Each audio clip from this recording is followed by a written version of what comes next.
Welcome back, and thank you for coming to check us out again. This is episode 2 of Roast the Critics News. Again, I still need a name, so please drop some suggestions down below, or we happen to choose yours.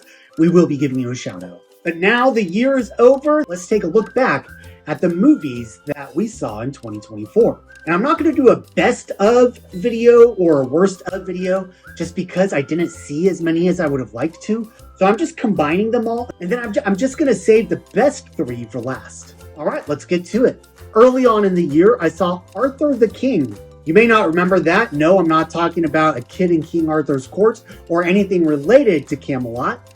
This is a movie about Mark Wahlberg and a dog that he finds through an exploration in some like great race kind of a thing. I forget. The fact that I don't remember kind of means I really didn't like it that much. It was advertised as a family film. It had like a bunch of F words, but I don't want my kids to have to sit through that in every movie. Don't pretend that it's a family film. Taking that element out, it's not a great film. I don't even think my wife and I finished it. Arthur the King was for the dogs.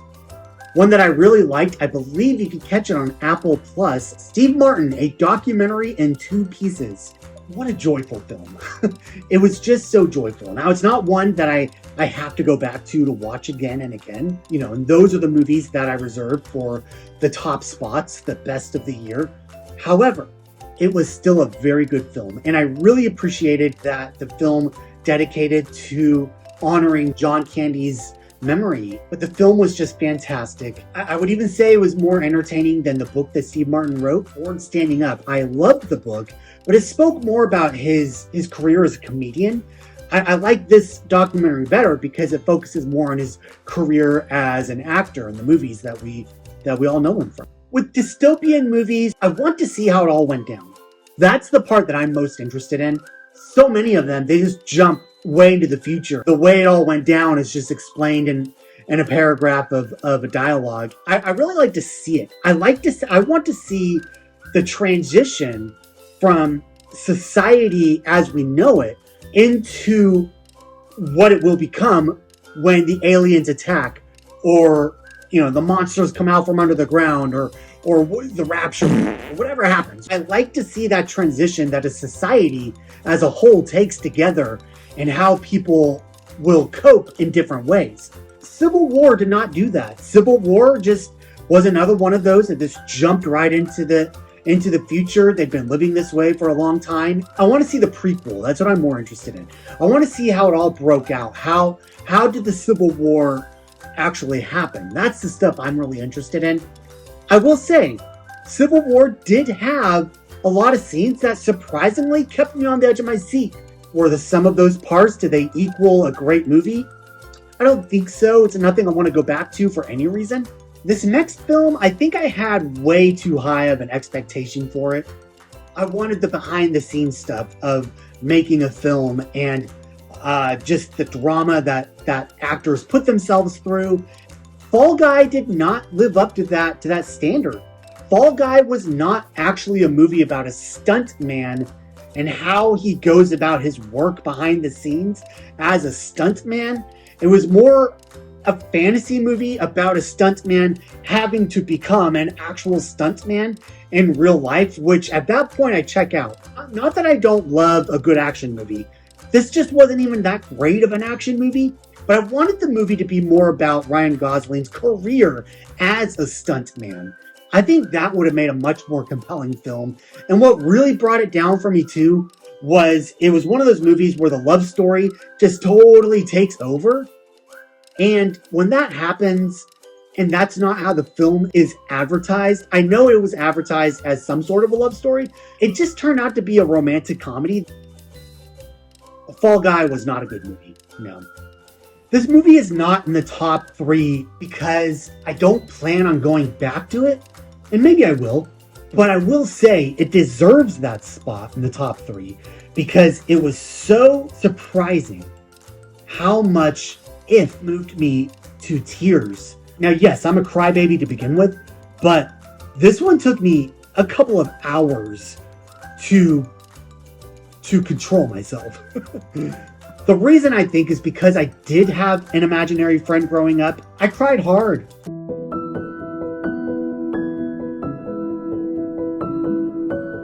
This is a movie that was advertised to be kid-friendly, and though it is kid-friendly, it's really a movie made for adults that they can take their kids to. It's a very existential film that kids just are not going to connect with. Man, I sure did. So good on you, John Krasinski. Good on you, Ryan Reynolds. The Young Woman in the Sea. It's about the woman who swam across the English Channel. You can find it on Disney+. It was very reminiscent of an old 90s biopic, and I enjoyed that. Just that traditional feel of an old-timey classic film that I grew up with that's telling a true story. 2023 gave us A Small Light. It was on National Geographic and they put it on Disney+. It's a series, it's a mini-series. If you get a chance to watch that, blew my effing brains out. Like, I knew how the story goes, but I was still in so much suspense. Not to take away from The Young Woman in the Sea. Check both of them out. They're both on Disney+.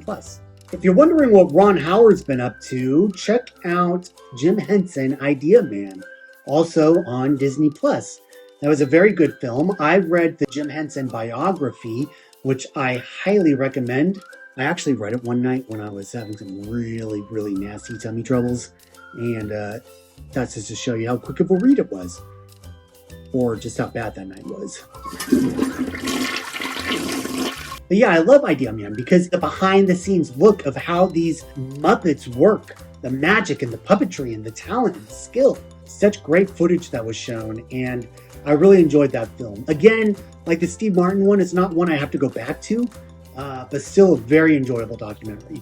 When Inside Out came out in 2015, it was such a shock that it was as good as it is because Pixar had already proven to be great. They were still considered to just be top of the game. Now, so many years later, Pixar has put out some subpar movies. And so with Inside Out 2, the scale has been tipped. It's not going to be weighed as heavily as Inside Out was. That said, Inside Out 2 was fine, but if you put it in today's currency as far as the weight of Pixar films, it's pretty darn good. It's a lot better than the last several that have been put out. I hope they keep going up on this trajectory. I hope they keep getting better. So if you go back to what I said about Civil War, I love the dystopian movies that show us the transition from normalcy to dark times. A Quiet Place Day One promised to do that. Just there in the title, A Quiet Place Day One. It didn't show that. It was a good film. It just didn't deliver on its promise. Part 2 had a much better prequel sequence than A Quiet Place Day One did. Outside of that, if they hadn't called it Day One, then it was a perfectly fine entry into the franchise. It's just that if you're going to make a 90-minute film and call it Day One, take advantage of the full 90 minutes, which could be in real time how long it would take people to figure out that you cannot make a sound because these things are going to eat the crap out of you. As it is, it's fine. It's perfectly serviceable. Netflix gave us the 4th Beverly Hills Cop movie, Axel F. It was good. It definitely was not Beverly Hills Cop 3, and that's all I could ask for. I only watched Harold and the Purple Crayon because my kids wanted to see it. I don't know why. I don't even think they really liked it. I really didn't watch it, to be honest. It was on in the background. I gave it 10 minutes. I was out, and I just went and did the dishes while it played. So, no. M. Night Shyamalan. He's a character. I think outside of Sixth Sense, Signs, Unbreakable, his films are not even really hit and miss. They're just strikeouts. We all thought he was coming back to form with Split. I've just kind of resigned myself to the fact that when I sit down to watch an M. Night Shyamalan movie, I'm not going to want to watch it again. Like, I just know that going in. Watching a new M. Night Shyamalan movie is like sitting down to do a word search. You know how it's going to end. It's going to look like a whole bunch of circles all over the graph and you've got all the words found, but it was a good time finding the words. But you're never ever going to go back and redo it again because it's already been done. That's exactly how Trap is. Only the first half of the film actually was what the trailer was about. And to a degree, I get that. You don't want to show too much. But then when the whole second half of the movie is not at all what you were expecting and not in a good way, then that's kind of a cheat. But, you know, go into Trap at your own risk. You're not going to want to watch it again. If you have a choice to waste 90 minutes because there's nothing on earth you want to do, Trap would be a very good movie just to kill time. That's very different than like you have a day off from work. You want to use that time wisely. So don't use that time to watch Trap. You'll feel very trapped. Joker Folie Deux. It is a bad movie. However, it's a very different kind of bad movie. And that I appreciate. Just hang with me. Think of a sequel that you just absolutely hated. Chances are you hated it because it just took the easy way out to get to the conclusion. The one that comes to my mind is Shazam 2. That was a sequel I was very looking forward to, and I just checked out because I was bored. You can foresee the ending from the very beginning, and it's not because of good storytelling or foreshadowing. It's just a very typical, boring superhero movie that I've seen it a million times. Joker Folie Deux is not typical. It's not boring. The first 40 minutes is pretty rough to get through. But it's different. It tries to do something unlike any other comic book movie ever made. And I respect it for that. I've always wanted to see a superhero film where there is no chase, there's no explosion, there's no main villain, there's no giant fight out in the streets. I just want to see a superhero film where the guy is just going about his day. Joker Folie Deux is that. Was it well executed? No, it wasn't. Was the music good or even necessary? Hell no! It's a horrible film, but it's one worth watching, if for nothing, just to see what the hype is all about. Luckily, I went into it full of spoilers. I knew beat for beat exactly how it was going to play out, and I know that if I paid for the movie tickets to go see it on opening night, I would have been pissed. Gladiator II is Gladiator with CGI. Can we go to the next one? Now it's time for the top 3 movies of the year. Number 3 is probably going to tick a lot of people off because it was just so mediocre, and objectively I know that.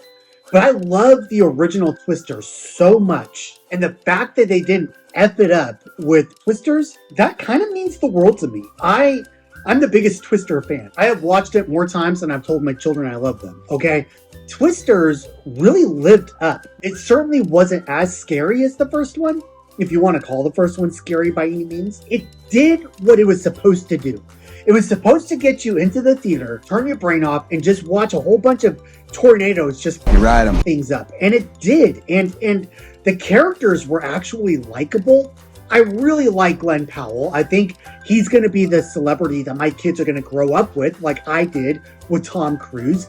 And I just have enjoyed his performance. I liked Daisy Edgar Burrows, Edgar Rice, Daisy Edgar Jones. Twisters is number 3 on my list. I really hope they make a follow-up. I can watch a lot of these movies. Number 2 on my top 3 of 2024 is none other than Deadpool and Wolverine. Love the first one. I adore the second one. And this one was just fun. I admit the first time I watched it, I was very uncertain. I was uneasy. It just didn't play out at all like I thought it would. But when I went back to see it a second time, so good. It is so funny. It's just a refreshing, fun film that offends nobody and everybody at the same time. It's bloody, it's inappropriate, it's crass, it's everything you want Deadpool to be.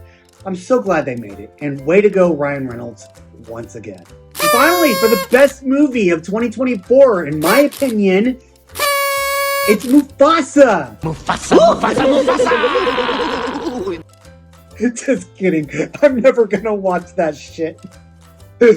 My favorite movie is Wicked. Wicked Part 1 blew me away. I had no intention of seeing it, even though I had seen the stage play years back. Wicked just elevated the story, it elevated the songs, the music, everything. It elevated everything that the stage play does. I love that movie. I understand the actresses and the press tour is very off-putting. I get that. It's cringe. Just put all that out of your head and just appreciate the film for what it is, because it is a modern masterpiece and it is such a great movie. I cannot get enough of it. I've already seen it twice. I plan on watching it a lot more before part 2 comes out.